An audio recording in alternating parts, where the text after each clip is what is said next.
ਸਨਮਾਨਯੋਗ ਗੁਰੂ ਰੂਪ ਸਾਧ ਸੰਗਤ ਜੀਓ, ਫਤਿਹ ਪ੍ਰਵਾਨ ਕਰਨੇ। ਵਾਹਿਗੁਰੂ ਜੀ ਕਾ ਖਾਲਸਾ, ਵਾਹਿਗੁਰੂ ਜੀ ਕੀ ਫਤਿਹ। ਕੱਲ ਦਾ ਸਨੇਕ ਪ੍ਰਕਰਣ ਸੰਗਤਾਂ ਦੀ ਮੰਗ ਤੇ ਆਰੰਭ ਕੀਤਾ ਸੀ। ਜਪ ਨਾਮ ਸਿਮਰਨ। ਸਿਮਰਨ ਦੇ ਅਖਰੀ ਅਰਥ ਨੇ ਯਾਦ। ਜਿਸ ਨੂੰ ਯਾਦ ਕਰੀਏ ਰਿਸ਼ਤਾ ਜੁੜਦਾ ਹੈ, ਜਿਸ ਨੂੰ ਭੁੱਲ ਜਾਈਏ ਰਿਸ਼ਤਾ ਟੁੱਟਦਾ ਹੈ। ਸੰਬੰਧ ਸਾਰੇ ਯਾਦ ਦੇ ਨੇ, ਰਿਸ਼ਤੇ ਸਾਰੇ ਯਾਦ ਦੇ ਨੇ। ਕਹਿੰਦੇ ਨੇ ਉਤਨੇ ਚਿਰ ਤੱਕ ਹੀ ਸੰਬੰਧ ਜੁੜਿਆ ਰਹਿੰਦਾ ਹੈ ਜਿੰਨੇ ਚਿਰ ਤੱਕ ਹਿਰਦਾ ਯਾਦ ਕਰਦਾ ਹੈ। ਭੁੱਲ ਗਏ ਰਿਸ਼ਤਾ ਟੁੱਟ ਗਿਆ। ਦੁਨੀਆ ਭਰ ਦੇ ਅਵਤਾਰੀ ਪੁਰਸ਼ਾਂ ਨੇ, ਪੈਗੰਬਰੀ ਪੁਰਸ਼ਾਂ ਨੇ ਪ੍ਰਭੂ ਦੀ ਪ੍ਰਾਪਤੀ ਦਾ ਸਾਧਨ ਸਿਮਰਨ ਦੱਸਿਆ, ਖੁਦਾ ਦੀ ਯਾਦ ਦੱਸਿਆ। ਸਿਮਰਨ, ਯਾਦ, ਯਾਦ, ਸਿਮਰਨ। ਦਰਅਸਲ ਅਸੀਂ ਪ੍ਰਾਪਤ ਕੁਝ ਕਰਨਾ ਨਹੀਂ ਹੈ, ਜਿਸ ਨੂੰ ਭੁੱਲ ਗਿਆ ਉਸ ਨੂੰ ਯਾਦ ਕਰਨਾ ਹੈ। ਜੈਸੇ ਮੇਰੇ ਜੇਬ ਦੇ ਵਿੱਚ ਕੋ ਨੂਰ ਹੀਰਾ ਹੋਵੇ ਪਰ ਮੇਰੇ ਚੇਤੇ ਚ ਨਾ ਹੋਵੇ, ਉਸ ਦਾ ਹੋਣਾ ਨਾ ਹੋਣਾ ਇੱਕ ਸਮਾਨ ਹੈ। ਰੋਮ ਰੋਮ ਦੇ ਚ ਪ੍ਰਮਾਤਮਾ ਹੋਵੇ ਪਰ ਚੇਤੇ ਚ ਨਹੀਂ, ਯਾਦ ਦੇ ਚ ਨਹੀਂ, ਸਿਮਰਤੀ ਦੇ ਚ ਨਹੀਂ।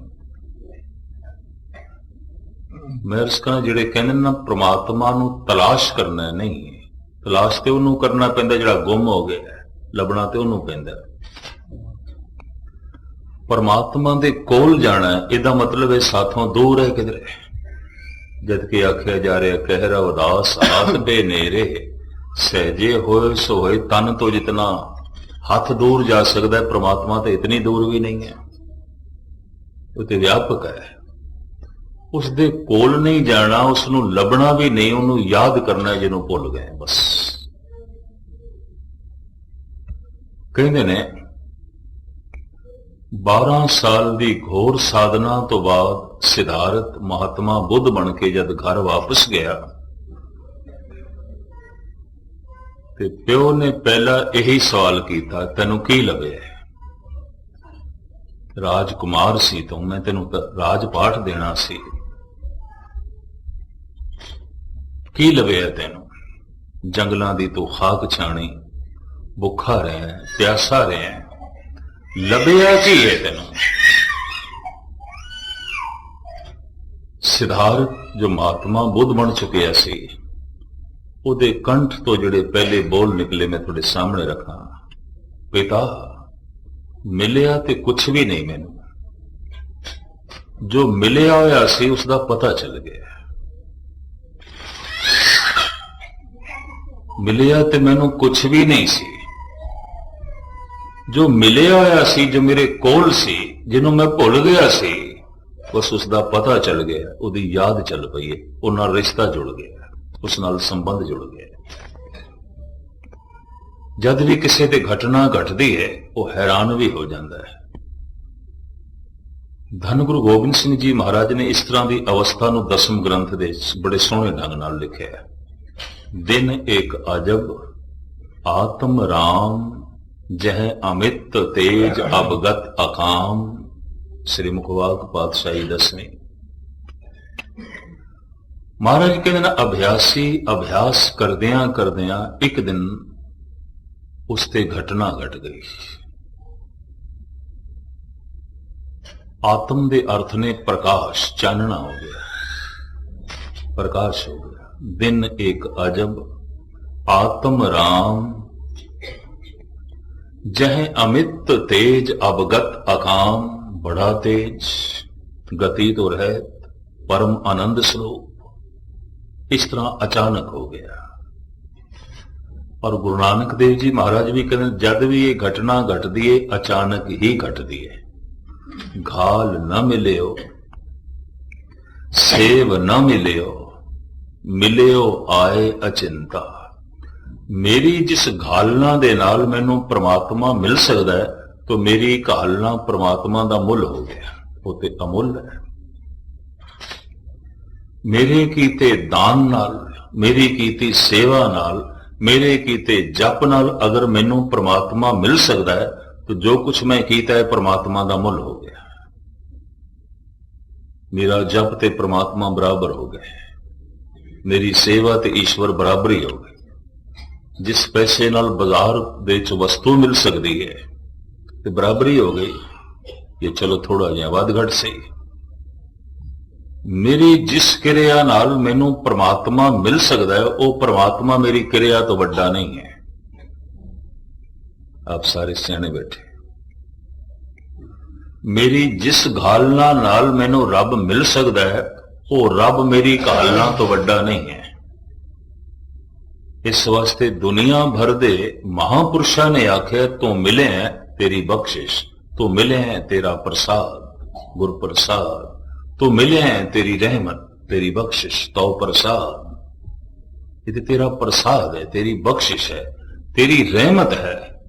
पर इसका ये मतलब भी नहीं कि उन्होंने घालना नहीं घाली, बड़ी घालना घाली। घालना घाल घाल के पता चलिया कि घालना नाल नहीं मिलेगा, बख्शिश नाल मिलेगा। और यकीन जानो जिस दिन ऐसा पता चल रहा है उस दिन घालना सफल भी हो जाती है, घटना घट जाती है। धन गुरु गोबिंद सिंह जी महाराज ने लिखे है, दिन एक अजब आत्म राम। एक दिन अजीबो गरीब घटना घट गई, अचानक आत्म प्रकाश हो गया। वैसे आत्मा दे अखरी अर्थ चानना है, प्रकाश। खुदा की है, मोहम्मद साहब कहते सन नूर है, नूर चानना है, प्रकाश है। नाम जपण नाल की होंदा? सतगुरु दी बाणी कहंदी नाम जपत कोट सूर उजारा, बिन से भरम अंधेरा। ऐसा चानना जिस तो अरबां खरबां सूरज कुर्बान किए जा सकते हैं, ऐसा प्रकाश, ऐसा नूर। तो वो जो नूर है, वो जो चानना है, गुरु नानक ने उसनों सच आख्या है, मोहम्मद साहब ने उसनों हक आख्या है। हक, हक दे अर्थ ने सच, हकीकत, सच्चाई, हक, सच। जैसे कि भाई नंदलाल कहते ना, हक हक अंदेश गुरु गोबिंद सिंह, बादशाह दरवेश गुरु गोबिंद सिंह। ऐ गुरु गोबिंद सिंह तुसी ते हक हो। ये पता है हक दे अर्थ की ने? सच, हकीकत, सच्चाई, हक, सच। साडे पंजाबी च हक शब्द कुछ होर अर्थ धारण कर जाता है कि मेरा हक है, वैसे इसके अखरी अर्थ बन गए मेरा सच है। हक का अर्थ कई दफा असीं हिस्सा कर लेने, मेरा हक है।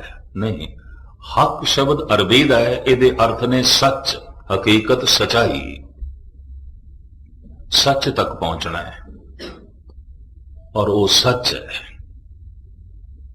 भाई नंदलाल कहते ऐ गुरु गोबिंद सिंह जी, सच की है थानू वेख के पता चलता है, तुसी सच दी मूर्ति हो। थोड़ा बोलना सच, थोड़ा वेखना सच, थोड़ा सुनना सच, थोड़ा करना सच, थोड़ा जीवना सच, थोड़े रोम रोम दे सच दी मोर। हक हक अंदेश गुरु गोबिंद सिंह, बादशाह दरवेश गुरु गोबिंद सिंह। भाई नंदलाल कहते ने बड़े बादशाह देखे सन और बादशाह कभी दरवेश नहीं देखे सन। बड़े दरवेश देखे सन पर दरवेश कभी बादशाह नहीं देखे सन।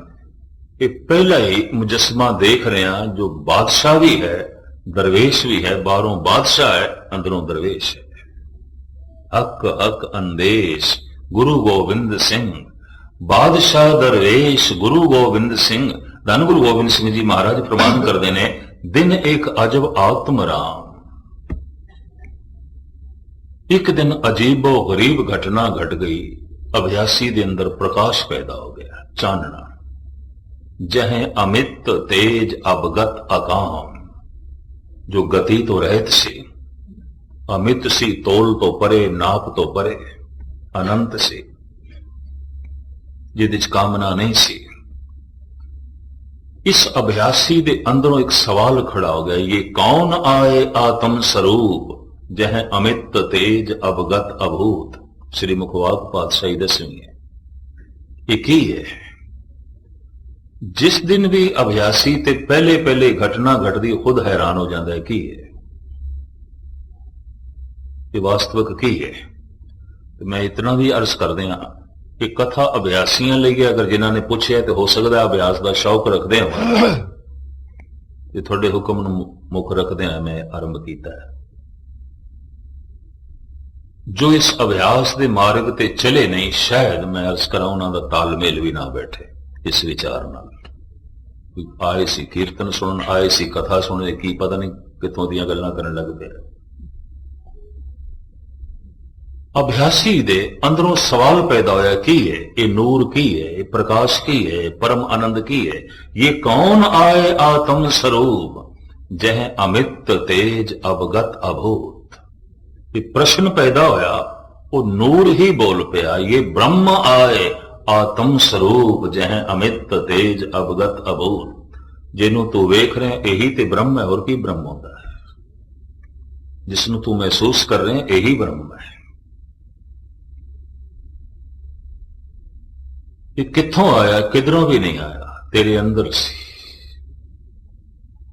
धन गुरु अर्जन देव जी महाराज दे बोल नौनिध अमृत प्रभ का नाम देही में इसका विश्राम।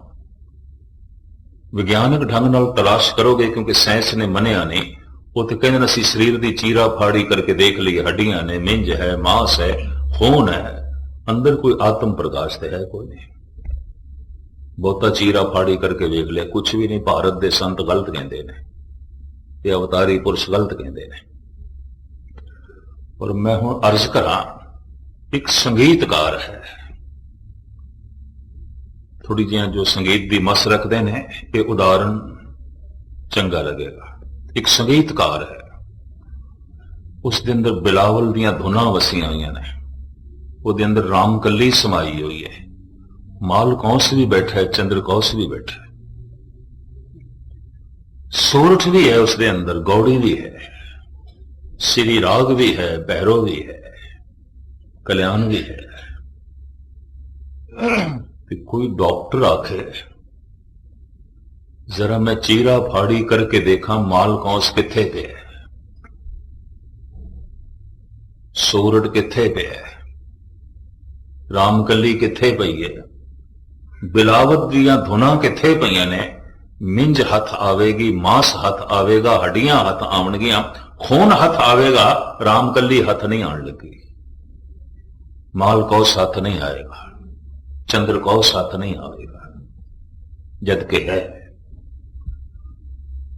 एक चोटी का नृत्यकार है पर चीरा फाड़ी करके क्या उसके अंदरों नृत्य लभ सकांगे पर है तो सही विज्ञानिक ढंग नाल परमात्मा की प्राप्ति नहीं तो मैं ये भी अर्ज करा विज्ञान संसार की खोज है धर्म निरंकार की खोज है। विज्ञान पदार्थ की चीरा फाड़ी करता है ते पदार्थ दे राज लगता है। धर्म अपने अंदर प्रवेश करता है ते परमात्मा दे राज प्राप्त करता है। ढंग अलग अलग है बिल्कुल फर्क सिर्फ इतना है कि विज्ञान जो कुछ लभ लेंदा है उसका एक सबूत सामने रख देंदा है।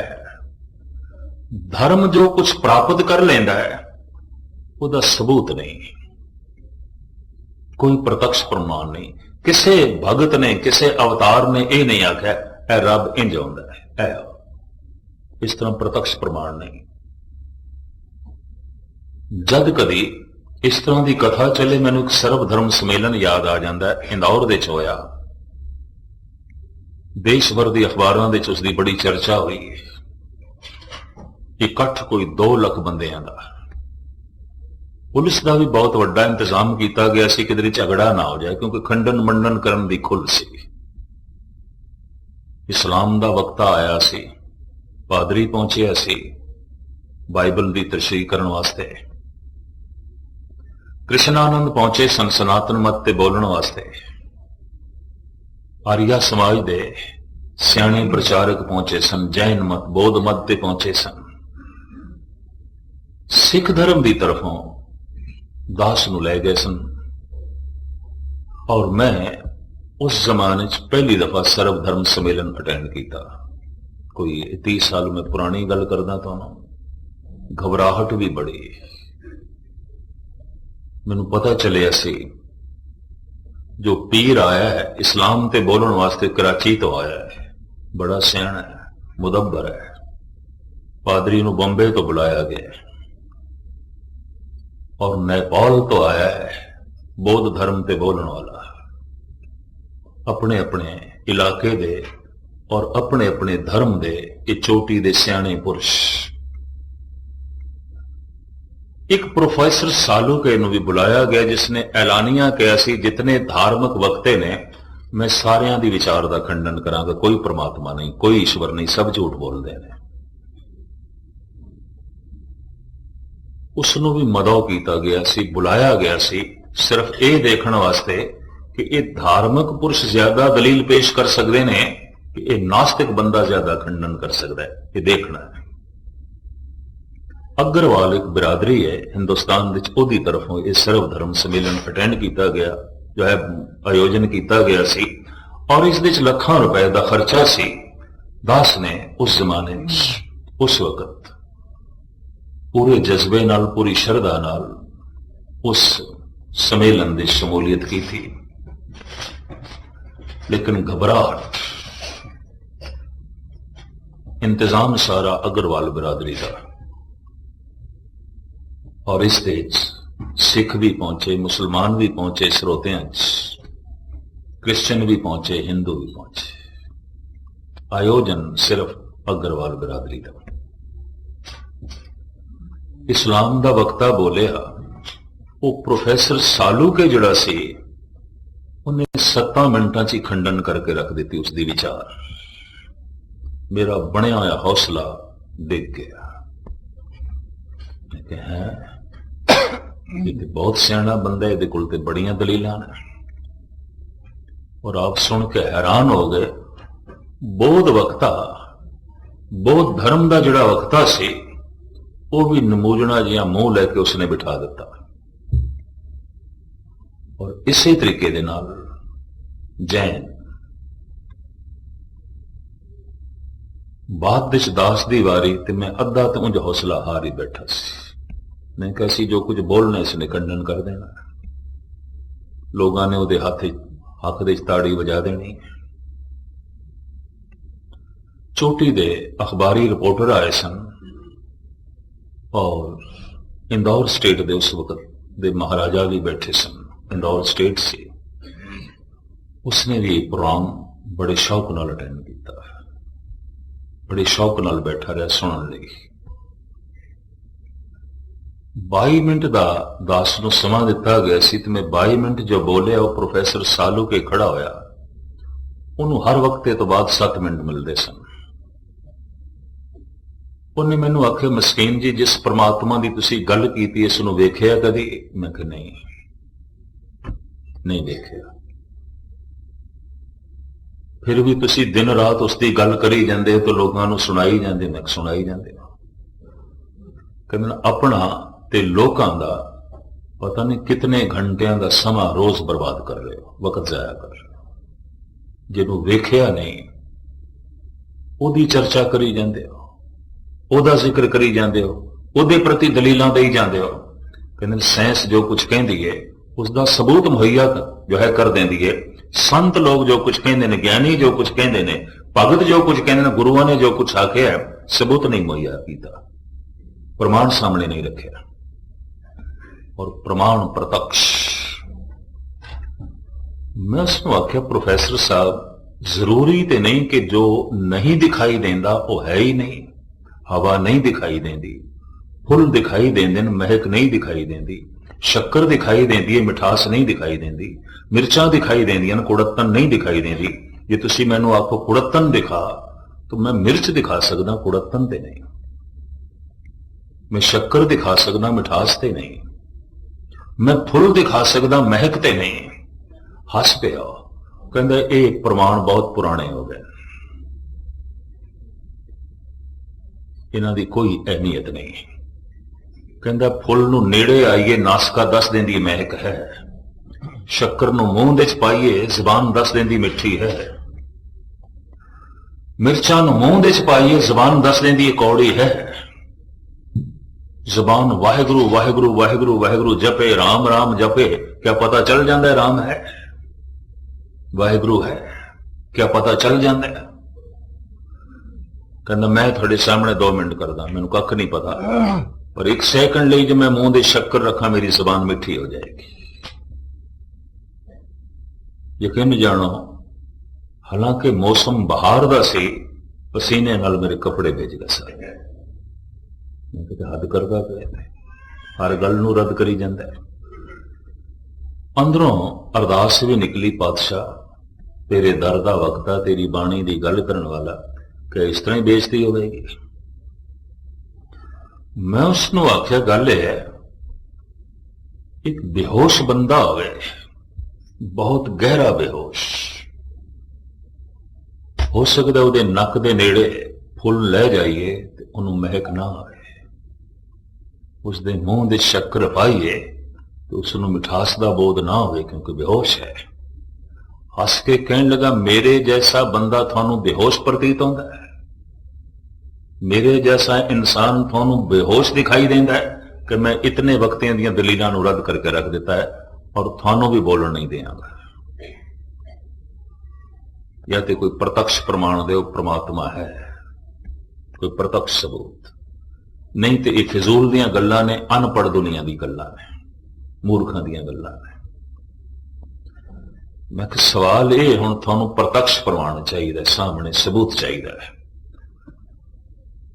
ਇੱਕ ਦਲੀਲ ਉਦੋਂ ਪ੍ਰਿੰਸੀਪਲ ਗੰਗਾ ਸਿੰਘ ਦੀ ਚੇਤੇ ਆ ਗਈ ਤੇ ਮੇਰੀ ਇੰਜ ਕਹਿ ਲੋ ਗੁਰੂ ਨਾਨਕ ਨੇ ਲੱਜਾ ਰੱਖ ਦਿੱਤੀ। ਮੈਂ ਕਿਹਾ ਪ੍ਰੋਫੈਸਰ ਸਾਲੁਕ ਹੈ, ਕਿਆ ਤੁਸੀਂ ਆਪਣੇ ਪਿਤਾ ਦਾ ਨਾਮ ਮੈਨੂੰ ਦੱਸੋਗੇ? ਤੇ ਕਹਿਣ ਲੱਗਾ, ਅੱਜ ਦੀ ਇਸ ਚਰਚਾ ਦੇ ਤੇ ਸਰਬ ਧਰਮ ਸੰਮੇਲਨ ਦੇ ਵਿੱਚ ਮੇਰੇ ਪਿਓ ਦੀ ਕੀ ਲੋੜ ਪੈ ਗਈ ਹੈ? ਮੈਂ ਕਿਹਾ ਲੋੜ ਪੈ ਗਈ ਹੈ, ਤਾਂ ਹੀ ਤੇ ਮੈਂ ਪੁੱਛਦਾ ਤੁਹਾਡੇ ਪਿਤਾ ਦਾ ਕੀ ਨਾਮ ਹੈ? ਉਹਨੇ ਆਖਿਆ, ਮੇਰੇ ਪਿਤਾ ਦਾ ਨਾਮ ਹੈ ਸ਼੍ਰੀ ਦਲੀਪ ਸਾਲੂਕੇ। ਸ਼੍ਰੀ ਦਲੀਪ ਸਾਲੂਕੇ। ਤੇ ਮੈਂ ਕਿਹਾ ਜੇ ਮੈਂ ਸ਼ੱਕ ਕਰਾਂ ਇਹ ਤੇਰਾ ਪਿਓ ਨਹੀਂ ਹੈ, ਕੋਈ ਹੋਰ ਹੈ, ਤੇ ਫਿਰ ਆਪੇ ਤੋਂ ਬਾਹਰ ਹੋਇਆ। ਮੈਨੂੰ ਕਹਿਣ ਲੱਗਾ, ਇਸ 2 ਲੱਖ ਦੇ ਇਕੱਠ ਦੇ ਤੁਸੀਂ ਇਤਨੀ ਤਹਿਜ਼ੀਬ ਤੋਂ ਗਿਰੀ ਹੋਈ ਗੱਲ ਕਰੋਗੇ ਔਰ ਆਪਣੇ ਆਪ ਨੂੰ ਗਿਆਨੀ ਅਖਵਾਉਂਦੇ ਹੋਇਆ, ਧਰਮ ਦਾ ਪ੍ਰਚਾਰਕ ਅਖਵਾਉਂਦੇ ਹੋਇਆ ਤਹਿਜ਼ੀਬ ਤੋਂ ਗਿਰੀ ਹੋਈ ਗੱਲ ਕਰੋਗੇ? ਕਹਿੰਦਾ ਮੈਂ ਸੋਚ ਨਹੀਂ ਸਕਦਾ ਸੀ, ਤੁਸੀਂ ਸਭਿਅਤਾ ਤੋਂ ਥੱਲੇ ਚਲੇ ਗਏ, ਤੁਹਾਡੀ ਗੁਫ਼ਤਗੂ, ਤੁਹਾਡੇ ਬੋਲ ਥੱਲੇ ਚਲੇ ਗਏ। ਮੈਨੂੰ ਇੰਝ ਕਹਿਣ ਲੱਗਾ।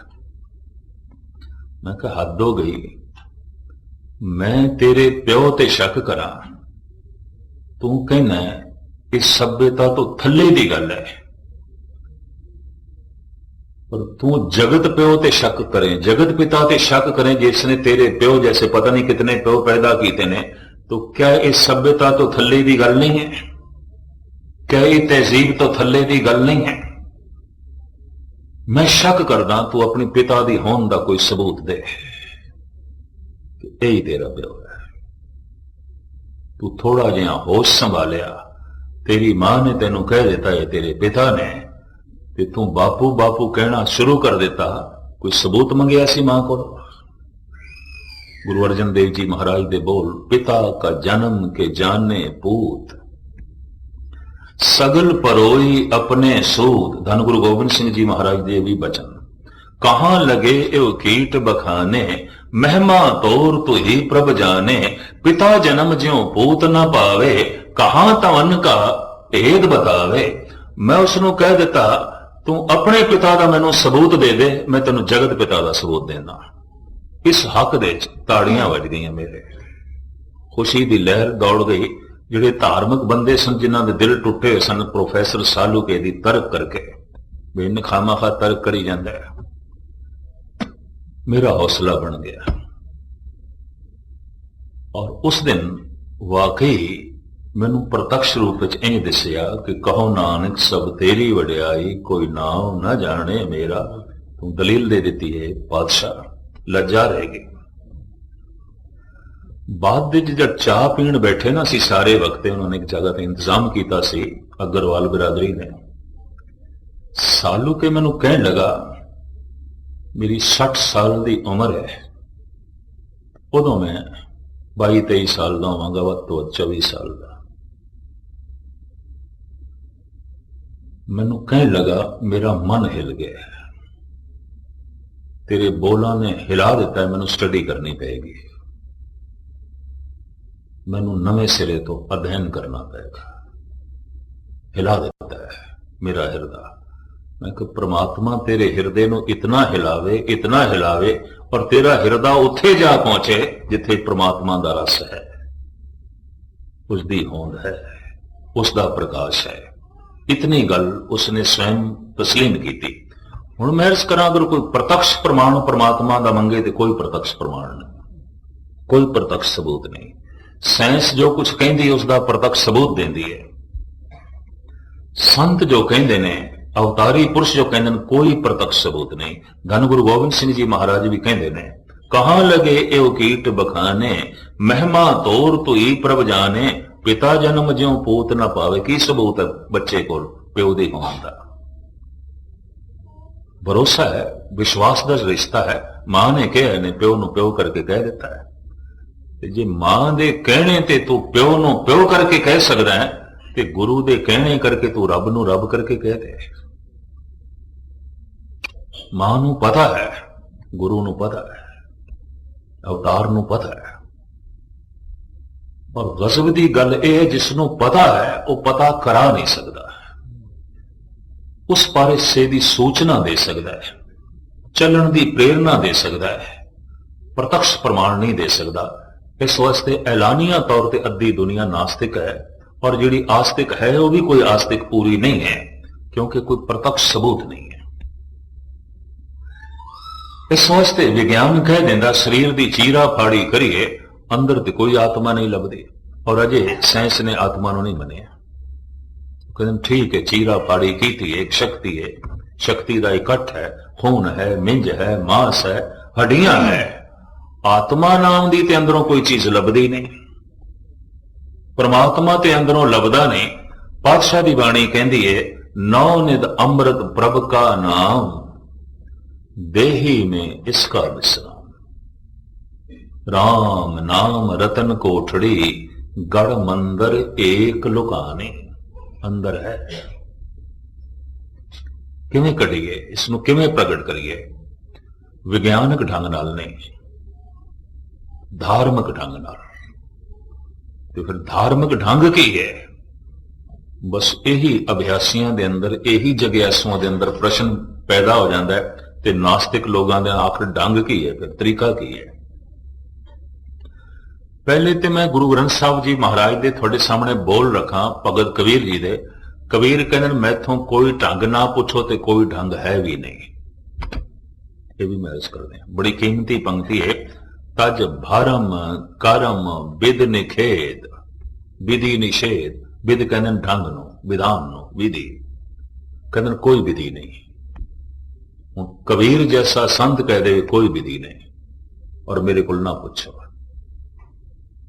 ਹੱਦ ਹੋ ਗਈ ਕੋਈ ਢੰਗ ਹੀ ਨਹੀਂ ਹੈ ਜਗਤ ਵਿੱਚ ਹਰ ਚੀਜ਼ ਦੀ ਪ੍ਰਾਪਤੀ ਦੇ ਆਪਣੇ ਆਪਣੇ ਢੰਗ ਨੇ ਪਰਮਾਤਮਾ ਦੀ ਪ੍ਰਾਪਤੀ ਦਾ ਕੋਈ ਢੰਗ ਹੀ ਨਹੀਂ ਹੈ ਕੋਈ ਤਰੀਕਾ ਹੀ ਨਹੀਂ ਹੈ ਕਬੀਰ ਕਹਿੰਦੇ ਕੋਈ ਤਰੀਕਾ ਨਹੀਂ ਹੈ ਕੋਈ ਢੰਗ ਨਹੀਂ ਹੈ ਹੁਣ ਮੈਂ ਇਸ ਨੂੰ ਇੰਜ ਅਰਜ਼ ਕਰਦਾ ਹੁਣਾ 36 ਪ੍ਰਕਾਰ ਦਾ ਭੋਜਨ ਇੱਕ ਥਾਲ ਵਿੱਚ ਪਰੋਸ ਕੇ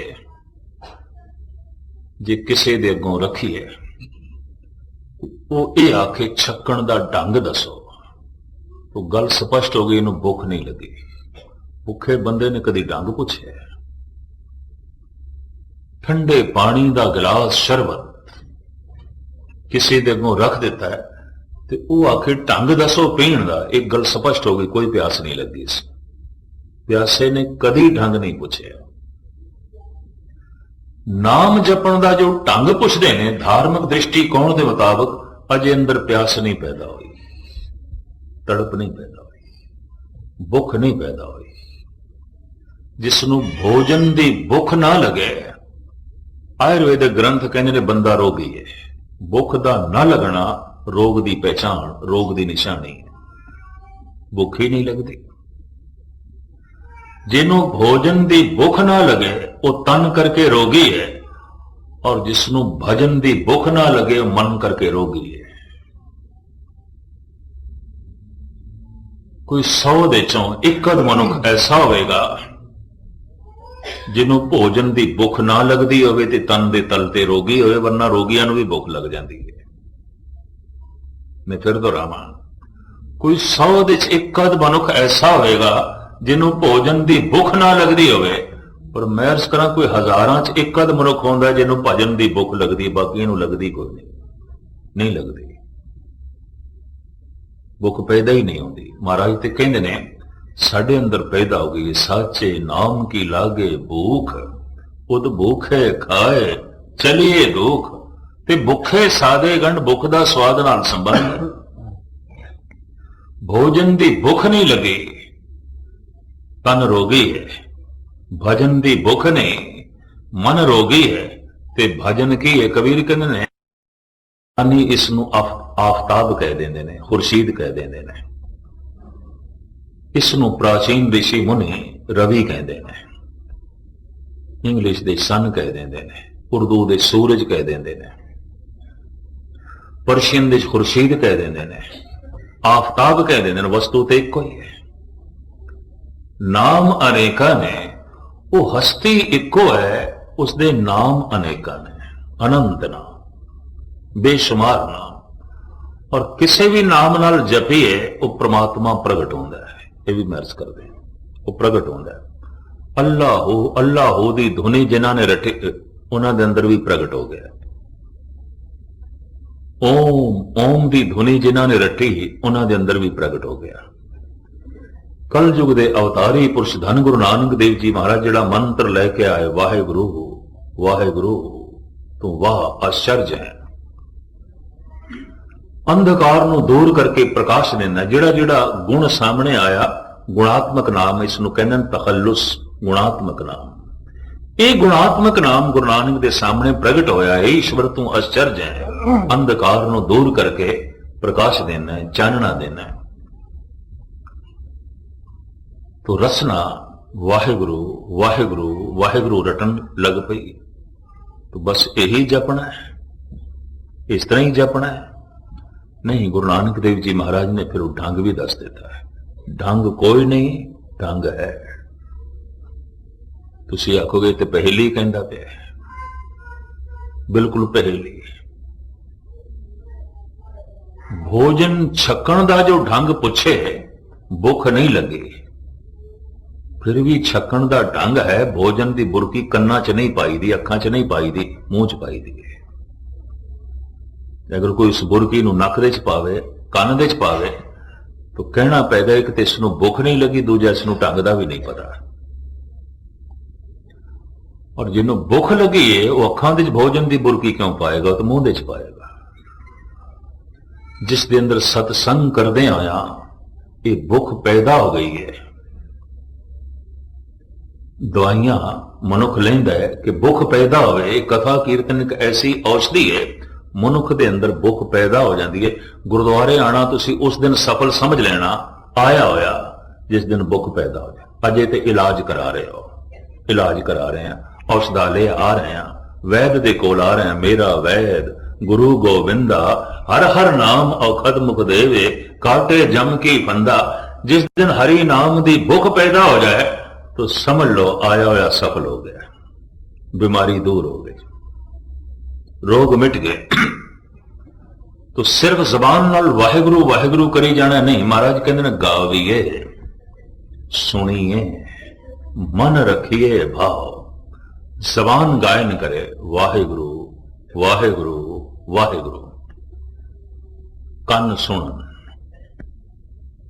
ਤੇ ਮਨ ਵਿੱਚ ਭਾਵਨਾ ਵੀ ਹੋਵੇ। ਤਿੰਨ ਗੱਲਾਂ ਦੀ ਸਤਿਗੁਰੂ ਨੇ ਇੱਥੇ ਪੁਸ਼ਟੀ ਕੀਤੀ ਹੈ। ਗਾਵੀਏ, ਸੁਣੀਏ, ਵਾਹਿਗੁਰੂ ਵਾਹਿਗੁਰੂ ਤੇਰੀ ਜ਼ਬਾਨ ਗਾ ਰਹੀ ਹੈ। ਅਗਰ ਤੂੰ ਸੁਣ ਨਹੀਂ ਰਿਹਾ ਤੇ ਆਖਿਆ ਹੋਇਆ ਹਵਾ ਚ ਉੱਡ ਗਿਆ, ਇਹ ਤੇ ਚਲਾ ਗਿਆ ਹਵਾ ਚ, ਇਸਨੇ ਤੇਰੇ ਅੰਦਰ ਨਹੀਂ ਪ੍ਰਵੇਸ਼ ਕੀਤਾ। भोजन दी बुरकी मूंह दे राही अंदर जाएगी, वो पच के मिंज बनेगी, मांस बनेगी, खून बनेगी, इंद्रियां दी शक्ति बनेगी। गुरु दा मंत्र जबान नाल उचारिया होया कन्ना दे राही अंदर प्रवेश करेगा। भोजन मुंह दे राही, भजन कन्ना दे राही अंदर प्रवेश करेगा, मन तक जाएगा। और जैसे मन विच प्रवेश करेगा, आत्म बल बनेगा, आत्म आनंद बनेगा, समाधि बनेगा, सरूर बनेगा, मस्ती बनेगा, दैवी शक्ति बनेगा। पानी दा घुट मेरे मुंह च होवे, मैं थल्ले ना करा, प्यास नहीं मिटेगी। भोजन दी बुरकी मेरे मुंह च होवे, मैं थल्ले ना करा, भुख नहीं मिटेगी। वाहिगुरु वाहिगुरु मैं कह रहा, मैं सुनदा नहीं पिया, तो यकीन जानो कुछ भी नहीं होएगा, कुछ भी नहीं होएगा। बाणी मैं पढ़ रहा, मैं सुनदा नहीं पिया, गाविए सुनिए। तो 18-18 घंटे पाठ करने वाले मैं अखंड पाठी देखे ने, कुछ भी नहीं उन्होंने दुनिया, कुछ भी नहीं है। बल्कि कई दफा तो देखे आम साधारण मनुखा नालों भी उन्होंने जिंदगी थले चली गई है। इन्ना पाठ पे कर दिन, दरअसल जबान उन्होंने बोल रही है, कान नहीं सुन रहे। बस इन्नी गल है। पानी दा घुट मुंह दे च रख लिया, थले नहीं कीता, प्यास किस तरह मिटेगी। गाविए सुनिए मन रखिए भाव। इसे ने मेरे पातशाह ने कहा है, धुन में ध्यान ध्यान में जानिया, गुरमुख अकथ कहानी। जद कोई वाहिगुरु वाहिगुरु इंज उचारण करे ते कान नाल सुने, ये कठिन कम है, करके तुसी देखना 1 मिनट भी नहीं कर सकते। एक कथा 2-4 घंटे की जा सकती और करते रहने। एक कथा तुसी 2-3 घंटे सुन सकते, कोई बहुत वड्डी गल भी नहीं। सारी सारी रात भी कीर्तन किया जा सकता, सुनिया जा सकता, गुस्ताखी माफ, कोई बहुत वड्डी गल नहीं। वाहिगुरु वाहिगुरु जबान उचारण करे ते कान सुनन, मैनू उम्मीद नहीं कोई 1 मिनट भी कर सके। अगर थोड़े विचों कोई 1 मिनट कर सकता है, वो अज दे युग दा प्रहलाद है, वो भगत ध्रुव है, वो भाई गुरदास है, वो भाई मनी सिंह है, वो बाबा बुड्ढा है, वो बाबा दीप सिंह है, वो अज दे युग दा।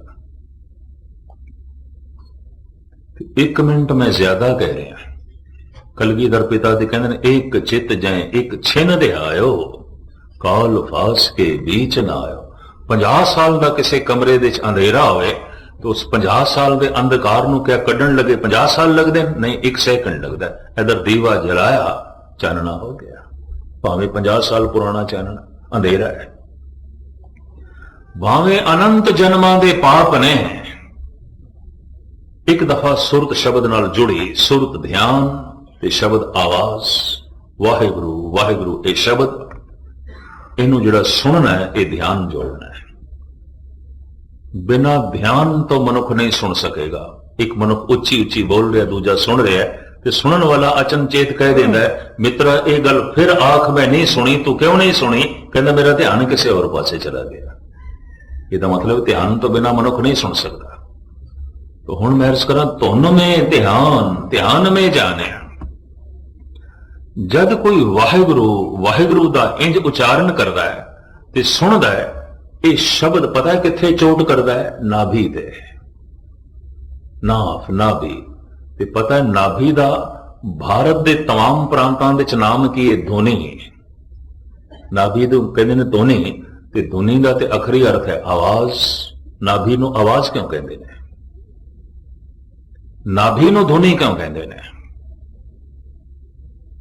जद अंदर बोलण दा ख्याल पैदा होंदा है ना कि कुछ बोलना है,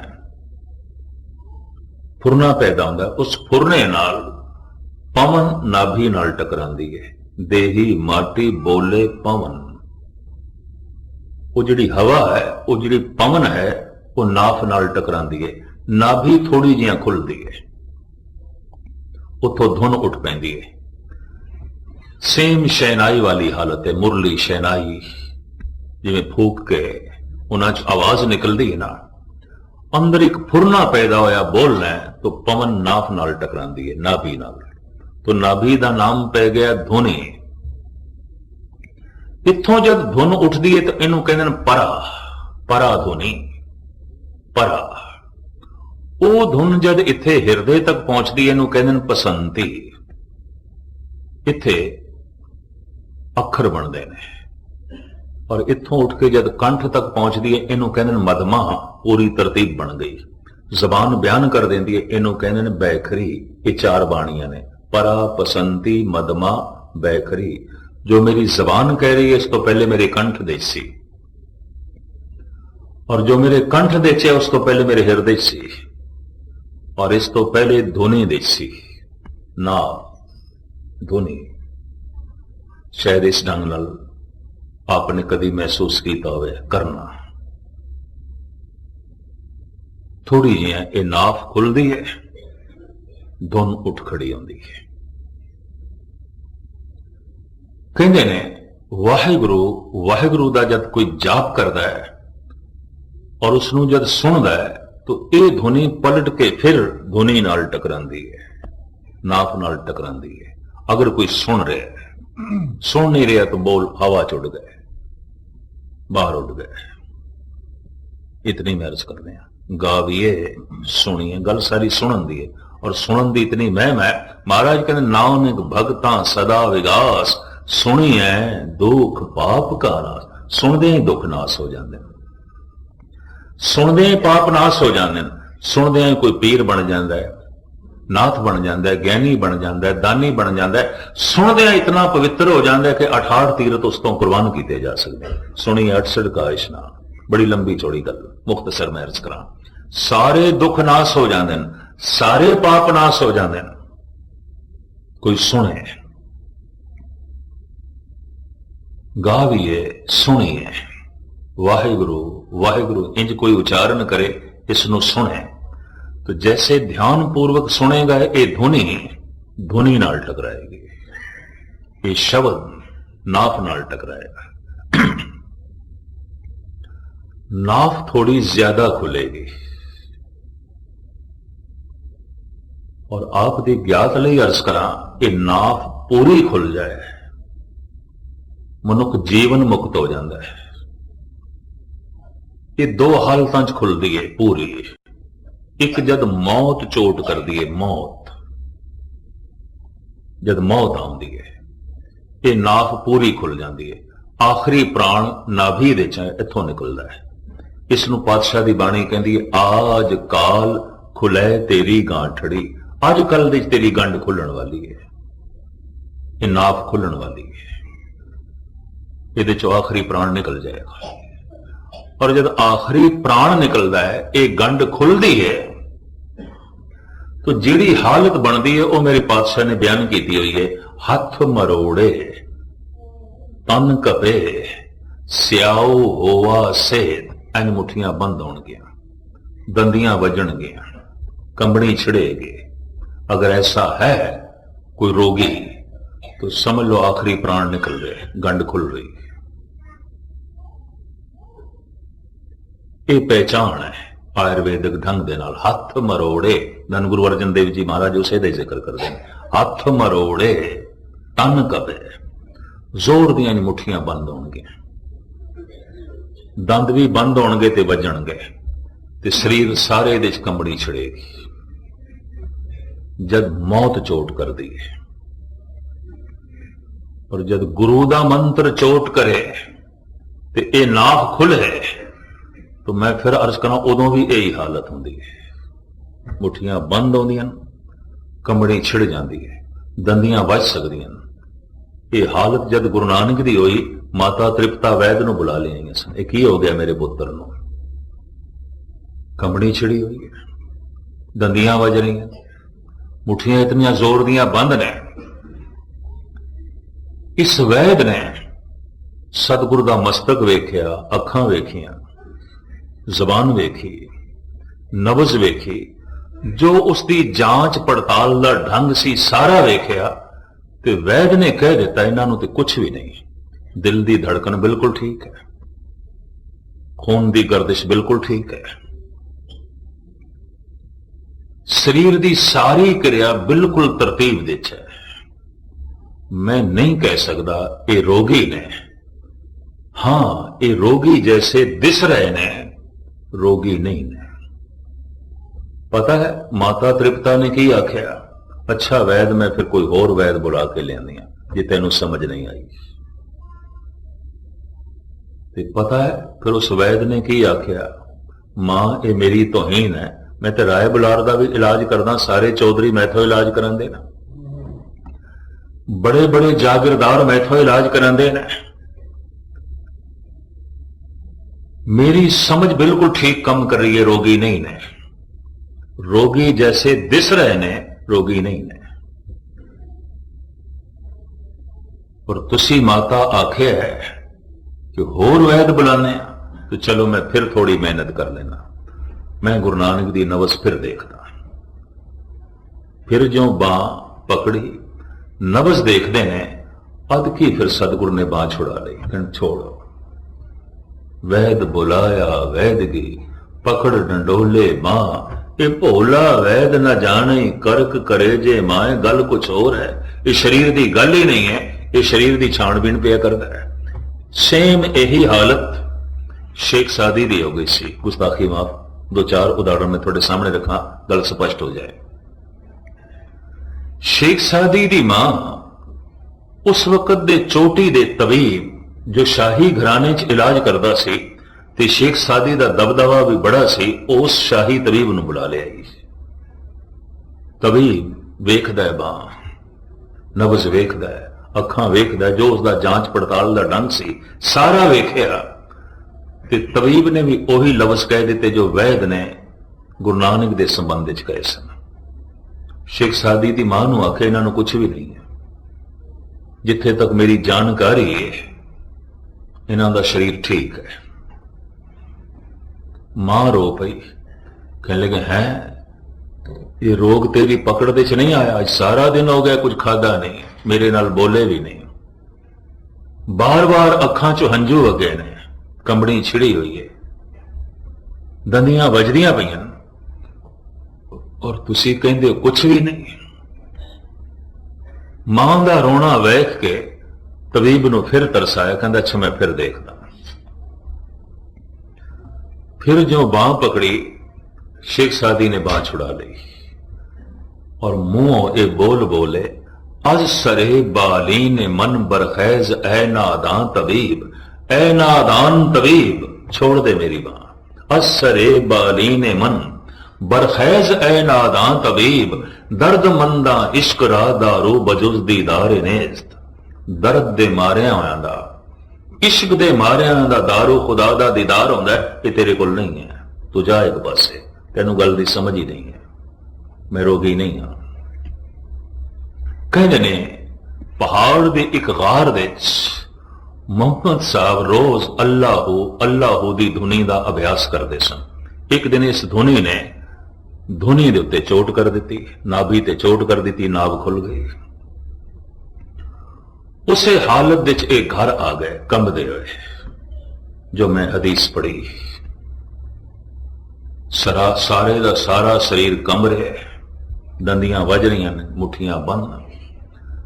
आप दी बेगम खदीजा जो उम्र विच मोहम्मद साहब तो 15 साल वड्डी सी, पहले वक्त विच पहली अवस्था विच मोहम्मद साहब खदीजा दे मुलाजम सन। खदीजा एक मालदार बेवा सी,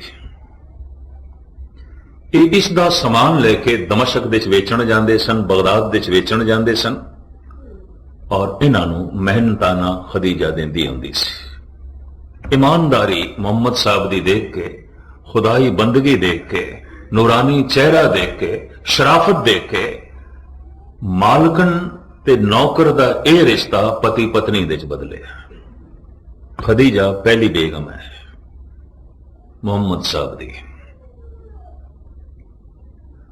खदीजा एकदम उन्होंने चारपाई ते लिटांदी है, 8-9 कंबल उपर पा देंदी है, कंबड़ी बंद नहीं हो रही, एक कंबल, दूजा, तीजा, कंबड़ी उसी तरह छिड़ी हुई है। जब इतने कंबल पाए ते कांबा चल रहा है, बंद नहीं, तो बेचारी ये भी बार गई, तबीब नूं बुला ली, हकीम नूं। ਹਕੀਮ ਨੂੰ ਜੈਸੇ ਬੁਲਾਇਆ ਉਹ ਨਬਜ਼ ਦੇਖਦਾ ਹੈ ਤੇ ਮੁਹੰਮਦ ਸਾਹਿਬ ਦੇ ਮੂੰਹੋਂ ਜੋ ਬੋਲ ਨਿਕਲੇ ਉਹ ਕੁਰਾਨ ਦੀਆਂ ਆਇਤਾਂ ਸਨ।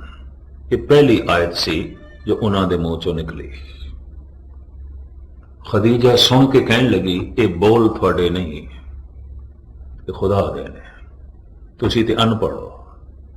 ਇੰਨੇ ਤਰਤੀਬ ਦੇ ਵਿੱਚ ਔਰ ਇਤਨੇ ਗਿਆਨ ਭਰੇ, ਇਹ ਬੋਲ ਮੁਹੰਮਦ ਤੁਹਾਡੇ ਨਹੀਂ ਹੋ ਸਕਦੇ, ਇਹ ਤੁਸੀਂ ਨਹੀਂ ਬੋਲ ਰਹੇ।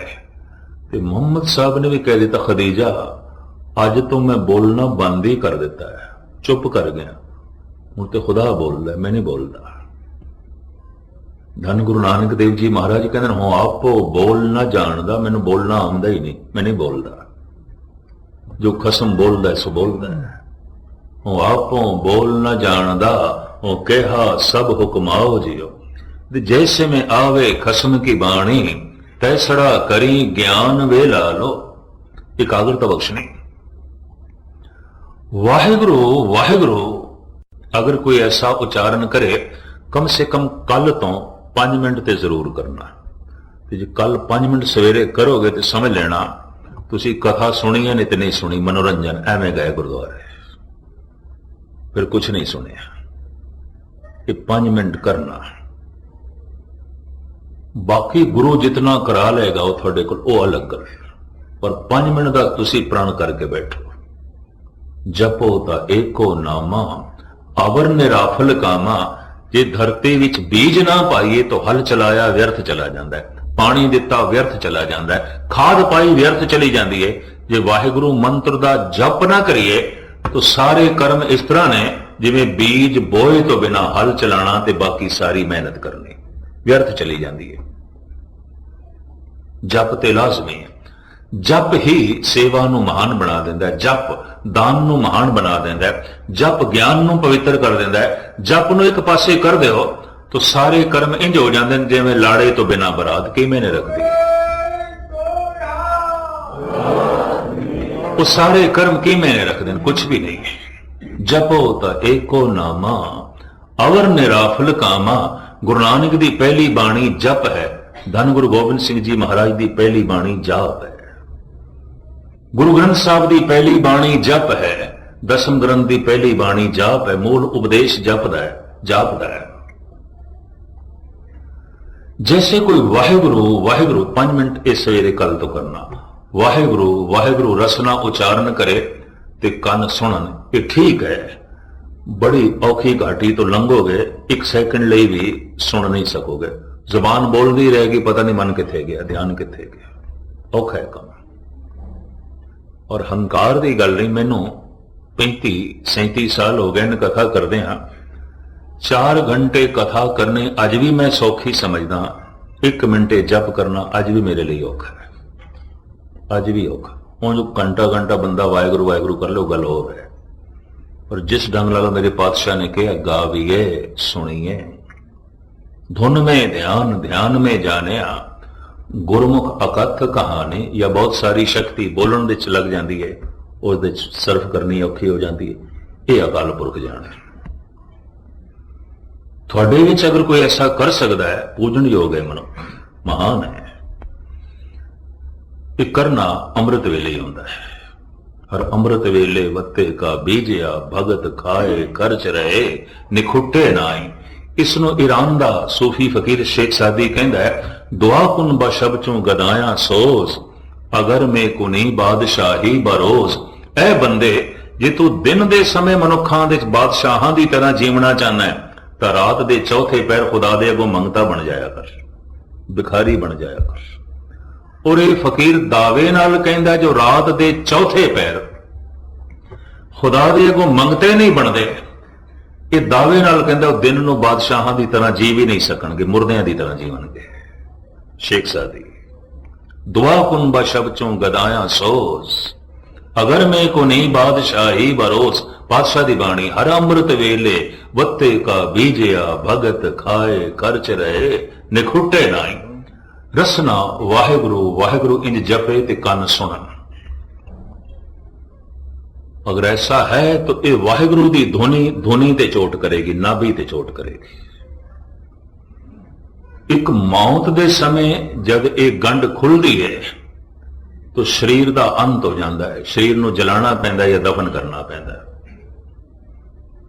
ਵਾਹਿਗੁਰੂ ਵਾਹਿਗੁਰੂ ਜਪਦੇ ਹਾਂ, ਅਗਰ ਗੰਢ ਖੁੱਲ ਗਈ ਮਨ ਦੀ ਮੌਤ ਹੋ ਜਾਂਦੀ ਹੈ। ਤਨ ਤੇ ਜ਼ਿੰਦਾ ਰਹਿੰਦਾ ਹੈ, ਸਵਾਸ ਚੱਲਦੇ ਰਹਿੰਦੇ ਨੇ, ਮਨੁੱਖ ਮੁਰਦਾ ਨਹੀਂ।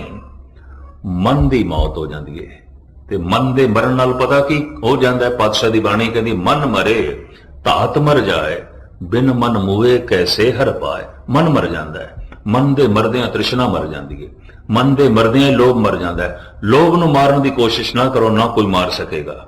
ਮਨ ਦੇ ਮਰਦਿਆਂ ਲੋਭ ਮਰ ਜਾਂਦਾ ਹੈ, ਮਨ ਦੇ ਮਰਦਿਆਂ ਵਾਸ਼ਨਾ ਮਰ ਜਾਂਦੀ ਹੈ, ਮਨ ਦੇ ਮਰਦਿਆਂ ਹੰਕਾਰ ਮਰ ਜਾਂਦਾ ਹੈ। ਜੋ ਹੰਕਾਰ ਨੂੰ ਮਾਰਨ ਵਾਸਤੇ ਜਾਂਦੇ ਨੇ ਖੁਦ ਮਰ ਜਾਂਦੇ ਨੇ, ਨਹੀਂ ਹੰਕਾਰ ਨੂੰ ਮਾਰ ਸਕਦੇ। ਪਰ ਜੋ ਮਨ ਨੂੰ ਮਾਰ ਲੈਂਦੇ ਨੇ ਹੰਕਾਰ ਮਰ ਜਾਂਦਾ ਹੈ, ਜੋ ਮਨ ਨੂੰ ਮਾਰ ਲੈਂਦੇ ਨੇ ਤ੍ਰਿਸ਼ਨਾ ਮਰ ਜਾਂਦੀ ਹੈ। ਪਾਤਸ਼ਾਹ ਦੀ ਬਾਣੀ ਧੰਨ ਗੁਰੂ ਨਾਨਕ ਦੇਵ ਜੀ ਮਹਾਰਾਜ ਦੇ ਬੋਲ, ਮਨ ਮਰੇ ਧਾਤ ਮਰ ਜਾਏ, ਬਿਨ ਮਨ ਮੂਏ ਕੈਸੇ ਹਰ ਪਾਏ। ਬਿਨਾ ਮਨ ਦੀ ਮੌਤ ਤੋਂ ਪ੍ਰਮਾਤਮਾ ਦੀ ਪ੍ਰਾਪਤੀ ਕਿੱਥੇ? ਤਨ ਦੀ ਮੌਤ ਹੋ ਗਈ ਹੈ, ਮਨ ਜ਼ਿੰਦਾ ਹੈ, ਅਗਲਾ ਜਨਮ ਬੀਜ ਤੇ ਮੌਜੂਦ ਹੈ, ਫਿਰ ਜੰਮੇਗਾ। ਇਹ ਅਧੂਰਾ ਮਰਿਆ, ਪੂਰਾ ਨਹੀਂ ਹੈ, ਪੂਰਾ ਨਹੀਂ ਹੋਇਆ। ਗੱਲ ਵੱਖਰੀ। ਇੱਕ ਤਿਫਲ ਤਸੱਲੀ ਦੇਣ ਵਾਸਤੇ ਸਾਰੇ ਘਰ ਨੂੰ ਇੰਜ ਕਹਿਣਾ ਪੈਂਦਾ ਫਲਾਣਾ ਪੂਰਾ ਹੋ ਗਿਆ, ਪੂਰਾ ਹੋ ਗਿਆ। ਪੂਰਾ ਤੇ ਤਾਂ ਹੁੰਦਾ ਜੇ ਮਨ ਦੀ ਮੌਤ ਹੋ ਜਾਂਦੀ। ਮਨ ਪਹਿਲੇ ਭਗਵਾਨ ਦੇ ਘਾਟ ਪਹੁੰਚੇ ਤੇ ਤਨ ਬਾਅਦ ਦੇ ਸ਼ਮਸ਼ਾਨ ਘਾਟ ਪਹੁੰਚੇ। ਹੁੰਦਾ ਕੀ ਹੈ? ਤਨ ਸ਼ਮਸ਼ਾਨ ਘਾਟ ਪਹੁੰਚ ਜਾਂਦਾ ਹੈ, ਮਨ ਭਗਵਾਨ ਦੇ ਘਾਟ ਪਹੁੰਚਿਆ ਨਹੀਂ ਹੁੰਦਾ, ਭਟਕਦਾ ਹੈ। ਜਮ ਜਮ ਮਰੇ ਮਰੇ ਫਿਰ ਜੰਮੇ, ਬਹੁਤ ਸਜ਼ਾਏ ਪਿਆ ਦੇ ਸਲਮੇ। ਵਾਹਿਗੁਰੂ ਵਾਹਿਗੁਰੂ ਦੀ ਇਹ ਧੁਨੀ ਜਦ ਧੁਨੀ ਨਾਲ ਟਕਰਾਂਦੀ ਹੈ ਨਾਭੀ ਨਾਲ, ਤੇ ਨਾਭ ਅਗਰ ਪੂਰੀ ਖੁੱਲ ਜਾਏ ਤਾਂ ਮਨ ਦੀ ਮੌਤ ਹੋ ਜਾਂਦੀ ਹੈ। ਮੌਤ ਦੀ ਚੋਟ ਨਾਲ ਜਦ ਨਾਭ ਖੁੱਲਦੀ ਹੈ ਤਨ ਦੀ ਮੌਤ ਹੋ ਜਾਂਦੀ ਹੈ। ਸ਼ਬਦ ਦੀ ਚੋਟ ਨਾਲ, ਗੁਰਮੰਤਰ ਦੀ ਚੋਟ ਨਾਲ ਜਦ ਇਹ ਨਾਭ ਖੁੱਲਦੀ ਹੈ, ਧੁਨੀ ਖੁੱਲਦੀ ਹੈ ਤਾਂ ਮਨ ਦੀ ਮੌਤ ਹੋ ਜਾਂਦੀ ਹੈ। ਔਰ ਜਿਹੜਾ ਵਾਹਿਗੁਰੂ ਵਾਹਿਗੁਰੂ ਹੈ ਉਹ ਪ੍ਰਾਣਾਂ 'ਚ ਚੱਲ ਪੈਂਦਾ ਹੈ। ਇੱਕ ਸ਼ਬਦ ਮੇਰੇ ਪ੍ਰਾਣ ਬਸਤ ਹੈ, ਬਹੁੜ ਜਨਮ ਨਾ ਆਵਾਂ। ਜ਼ਬਾਨ ਖਾਮੋਸ਼ ਹੋ ਜਾਂਦੀ ਹੈ, ਵਾਹਿਗੁਰੂ ਪ੍ਰਾਣਾਂ 'ਚ ਚੱਲ ਪੈਂਦਾ ਹੈ, ਸਵਾਸਾਂ 'ਚ ਚੱਲ ਪੈਂਦਾ ਹੈ। ਇਸੇ ਦਾ ਜ਼ਿਕਰ ਗੁਰੂ ਅਰਜਨ ਦੇਵ ਜੀ ਮਹਾਰਾਜ ਪੇ ਕਰਦੇ ਨੇ। ਇੱਕ ਸ਼ਬਦ ਮੇਰੇ ਪ੍ਰਾਣ ਬਸਤ ਹੈ। ਜਿਵੇਂ ਪ੍ਰਾਣ ਆਪਣੇ ਆਪ ਪੇ ਚੱਲਦੇ ਨੇ, ਸਵਾਸ ਆਪਣੇ ਆਪ ਪੇ ਚੱਲਦੇ ਨੇ, ਹੁਣ ਵਾਹਿਗੁਰੂ ਆਪਣੇ ਆਪ ਪੇ ਚੱਲਦਾ। ਜ਼ਬਾਨ ਖਾਮੋਸ਼ ਹੋ ਗਈ ਹੈ। ਇਸੇ ਨੂੰ ਕਲਗੀਧਰ ਪਿਤਾ ਨੇ ਕਿਹਾ ਹੈ ਕਿ ਮੇਰਾ ਸਿੱਖ ਇਤਨਾ ਉੱਚਾ ਹੋ ਜਾਏ ਕਿ ਜਾਪ ਸੋ ਅਜੱਪਾ ਜਾਪੇ। ਅਜੱਪਾ ਜਾਪ ਕੀ ਹੈ? ਜ਼ਬਾਨ ਤੇ ਖਾਮੋਸ਼ ਹੈ, ਜਪ ਚੱਲ ਰਿਹਾ ਹੈ, ਮੰਤਰ ਚੱਲ ਰਿਹਾ ਹੈ। ਇਸੇ ਨੂੰ ਪਾਤਸ਼ਾਹ ਦੀ ਬਾਣੀ ਕਹਿੰਦੀ ਦਮ ਦਮ ਸਦਾ ਸੰਭਾਲਦਾ, ਦਮ ਨਾ ਬਿਰਥਾ ਜਾਏ। ਇੱਕ ਇੱਕ ਦਮ ਦੇ ਵਿੱਚ ਉਸ ਦੀ ਯਾਦ ਚੱਲ ਰਹੀ ਹੈ, ਉਸ ਦਾ ਨਾਮ ਚੱਲ ਰਿਹਾ ਹੈ। ਧੰਨ ਗੁਰੂ ਗੋਬਿੰਦ ਸਿੰਘ ਜੀ ਮਹਾਰਾਜ ਜ਼ਫਰਨਾਮੇ ਦੀ ਬਾਣੀ ਦੇ ਰਾਹੀਂ ਔਰੰਗਜ਼ੇਬ ਨੂੰ ਉਪਦੇਸ਼ ਕਰਦਿਆਂ ਹੋਇਆ ਕਹਿੰਦੇ ਨੇ, ਲਵਾ ਲੱਭੇ ਕੁਨ ਦਮ ਬਦਮ ਨੋਸ਼ ਕੁਨ, ਗਮੇ ਹਰ ਦੋ ਆਲਮ ਫਰਾਮੋਸ਼ ਕੁਨ। ਐ ਔਰੰਗਜ਼ੇਬ ਤੇਰੇ ਦਮਾਂ ਦੇ ਪਿਆਲੇ ਖਾਲੀ ਨੇ, ਤੇਰੇ ਦਮਾਂ ਦੇ ਵਿੱਚ ਕੱਖ ਵੀ ਨਹੀਂ, ਕੁਛ ਵੀ ਨਹੀਂ। ਖੁਦਾ ਦੇ ਨਾਮ ਦੇ ਆਬੇ ਹਯਾਤ ਨਾਲ ਇਹਨਾਂ ਪਿਆਲਿਆਂ ਨੂੰ ਭਰ ਲੈ ਜੇ ਤੂੰ ਆਪਣਾ ਲੋਕ ਪਰਲੋਕ ਸੁਹੇਲਾ ਕਰਨਾ ਚਾਹੁੰਦਾ ਹੈ। ਲਵਾ ਲੱਭੇ ਕੁਨ ਦਮ ਬਦਮ ਨੋਸ਼ ਕੁਨ, ਗਮੇ ਹਰ ਦੋ ਆਲਮ ਫਰਾਮੋਸ਼ ਕੁਨ। ਆਖਰੀ 1 ਮਿੰਟ ਆਪ ਜੀ ਦਾ ਹੋਰ ਲਵਾਂ। ਧੰਨ ਗੁਰੂ ਗੋਬਿੰਦ ਸਿੰਘ ਜੀ ਮਹਾਰਾਜ ਨੇ ਇੱਕ ਦਿਨ ਨੰਦ ਲਾਲ ਤੇ ਇੱਕ ਪ੍ਰਸ਼ਨ ਕੀਤਾ ਸੀ। ਨੰਦ ਲਾਲ, ਕਿਆ ਮੈਨੂੰ ਦੱਸੇਗਾ ਜ਼ਿੰਦਗੀ ਦੇ ਵਿੱਚ ਕੋਈ ਐਸਾ ਵੀ ਕੰਮ ਤੈਥੋਂ ਹੋਇਆ ਹੈ ਕਿ ਉਸ ਕਰਮ ਦਾ, ਉਸ ਕੀਤੇ ਹੋਏ ਕੰਮ ਦਾ ਬਾਅਦ ਦੇ ਤੈਨੂੰ ਪਛਤਾਤਾਪ ਬੜਿਆ ਹੋਇਆ ਹੋਵੇ, ਤੂੰ ਅਫਸੋਸ ਕੀਤਾ ਹੋਵੇ ਕਿ ਇਹ ਕੰਮ ਮੈਥੋਂ ਨਹੀਂ ਹੋਣਾ ਚਾਹੀਦਾ ਸੀ, ਹੋ ਗਿਆ, ਤੇ ਤੂੰ ਪਛਤਾਤਾਪ ਕੀਤਾ ਹੋਵੇ, ਤੂੰ ਅਫਸੋਸ ਕੀਤਾ ਹੋਵੇ, ਐਸਾ ਕੰਮ ਤੈਥੋਂ ਕਦੀ ਹੋਇਆ? ਨੰਦ ਲਾਲ ਕਹਿੰਦੇ ਨੇ, ਮਹਾਰਾਜ ਐਸਾ ਕੰਮ ਦਿਨ ਦੇ ਵਿੱਚ ਕਈ ਦਫਾ ਰੋਜ਼ ਹੋ ਜਾਂਦਾ ਹੈ, ਔਰ ਅਫਸੋਸ ਮੈਂ ਰੋਜ਼ ਕਰਦਾ, ਪਛਤਾਤਾਪ ਮੈਂ ਰੋਜ਼ ਕਰਦਾ।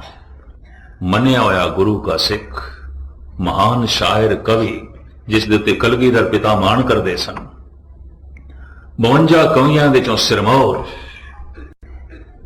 ਤੇ ਹੱਥ ਜੋੜ ਕੇ ਕਹਿੰਦਾ, ਮਹਾਰਾਜ ਐਸਾ ਕੰਮ ਤੇ ਮੈਥੋਂ ਰੋਜ਼ ਹੋ ਜਾਂਦਾ ਹੈ, ਔਰ ਕਈ ਦਫਾ ਹੋ ਜਾਂਦਾ ਹੈ, ਤੇ ਮੈਨੂੰ ਕਈ ਦਫਾ ਅਫਸੋਸ ਕਰਨਾ ਪੈਂਦਾ ਹੈ, ਪਛਤਾਤਾਪ ਕਰਨਾ ਪੈਂਦਾ ਹੈ। ਤੇ ਪਾਤਸ਼ਾਹ ਕਹਿਣ ਲੱਗਾ, ਅੱਛਾ ਦੱਸ ਤੇ ਸਹੀ, ਐਸਾ ਕਿਹੜਾ ਕੰਮ ਹੈ ਜਿਹੜਾ ਤੂੰ ਰੋਜ਼ ਕਰ ਬੈਠਦਾ ਤੇ ਪਛਤਾਤਾਪ ਵੀ ਤੂੰ ਰੋਜ਼ ਕਰਦਾ ਔਰ ਕਈ ਦਫਾ ਕਰਦਾ ਹੈ? ਉਹ ਕਿਹੜਾ ਕੰਮ ਹੈ? ਭਾਈ ਸਾਹਿਬ ਜੀ ਦੇ ਬੋਲ ਮੈਂ ਤੁਹਾਡੇ ਸਾਹਮਣੇ ਰੱਖਾਂ। ਦੀਵਾਨੇ ਗੋਇਆ ਭਾਈ ਨੰਦ ਲਾਲ। वाए बरनफ से के बेहुदा गुयस्त अल गयाज अज गफलत मां अल गयाज। ऐ मेरे पातशाह, जिहड़ा दम जिहड़ा श्वास तेरी याद तो बिना लंघ जाता है, उस गुजरे श्वास का मैनू अफसोस बड़ा होंदा है, पश्चाताप बड़ा होंदा है। ये दम खाली क्यों चला गया मेरा? ये दम अजाई क्यों चला गया? सतगुरु ने गलवकड़ी च ले लिया। पुरखा तू इतना रसक पुरुष है, तेरी आत्मा इतनी भेजी हुई है, अभ्यास की दुनिया तू इतना अगे चला गया। दम दम सदा संभालदा, दम ना बिरथा जाए, अवस्था यह बन जाती है। और इसका ही बहुत सारा जो है जिक्र है। और धन गुरु अर्जन देव जी महाराज इसे नूं कहंदे ने, एक शब्द मेरे प्राण बसत है, बहुड़ जन्म ना आवा। इत्थे मन की मौत हो जाती है। ऐसा पुरुष आत्मा के तल ते जीवदा है और अंदर शब्द चलता रहता है। वाहिगुरू की ध्वनि अंदर चलती रहती है, परमात्मा का नाद वो सुनता रहता है, अनहद दे वाजे उसके अंदर जो है वजदे रहते हैं। सिमरन की एक अवस्था जो सिर्फ मेरे पढ़न दे चाहिए तो मैं थोड़े सामने रखी है, या कुछ रसक पुरुषों के दर्शन किए ने थोड़े सामने रखी है। एक टीकाकार की तरह, एक व्याख्याकार की तरह, जिस दे उत्ते गुरु की बख्शिश हुई होगी, रहमत हुई होगी, इस तरह की अवस्था बन गई होगी। ना बनी होवे तो सतगुरु दे अगों अरदास करिए, पातशाह तौफीक दे कि पहले साड़ी रसना वाहिगुरू वाहिगुरू जपे और फिर तू बख्शिश करके प्राणा दे वस जाए, श्वासां दे वस जाए। दम दम सदा संभालदा, दम ना बिरथा जाए। इतनी सेवा प्रवान करने। कल चूंकि इस स्थान पे धन गुरु अर्जन देव जी महाराज का शहीदी पुरब मना रहे हैं, इस वास्ते इस प्रकरण में लंबा नहीं किया।